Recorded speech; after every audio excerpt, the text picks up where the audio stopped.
Kondisi banjir di Banjarmasin berangsur-angsur mulai surut. Namun Pemko Banjarmasin kembali dihadapkan dengan kondisi ratik di beberapa kawasan di Banjarmasin. Salah satunya TPS di kawasan Simpang 3 Jalan Veteran, Sungai Lulut, Wan Pramuka, Banjarmasin Timur. Terlihat tumpukan ratik sangat banyak wan menyebabkan sebagian badan jalan menjadi tempat pembuangan ratik.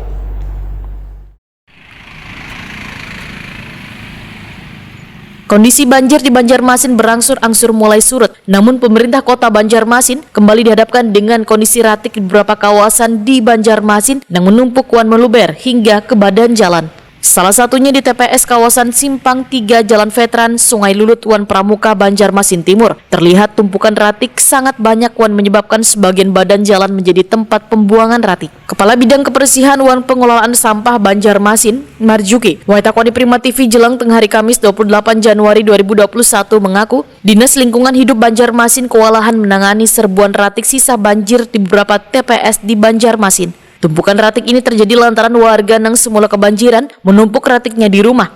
Wan ketika banyu sudah mulai surut, wan akses jalan terbuka. Warga pun beramai-ramai membuang ratik menuju TPS-TPS. Menurut Marjuki, petugas kebersihan pun terpaksa harus lembur. Selain itu, serta menambah truk angkutan ratik di beberapa lokasi, seperti di TPS Pasar Kuripan, TPS Jalan Veteran, TPS Jalan Pramuka, Wan TPS Kelayan. Dampak banjir sendiri bagi sampah di Banjarmasin bagaimana nih, Pak? Ya, ketika banjir melanda, jadi dampaknya sangat luas termasuk sampah ya.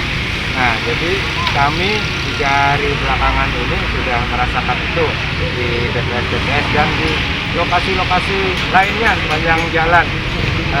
Kami perhitungkan ya luar biasa. Jadi memang banjir darurat sampah juga ini. Ini ada terjadi penambahan produksi dan mungkin bisa over kapasitas lah. Ya, jadi kita perhitungkan selama warga terkena banjir itu mereka tidak bisa membuang sampah, itu pertama.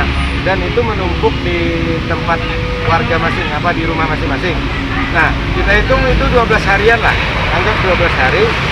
Jadi Kecamatan Timur, Selatan, sedikit Utara, itu kita estimasikan 75 ton sehari mereka tidak bisa membuang. Nah, setelah banyu surut, setelah air surut, 3-4 hari yang lalu itu mulai keluar ini, sampah-sampah ini mulai keluar. Dan itu sangat luar biasa, di mana-mana keluarnya. Itulah yang menjadi permasalahan sekarang.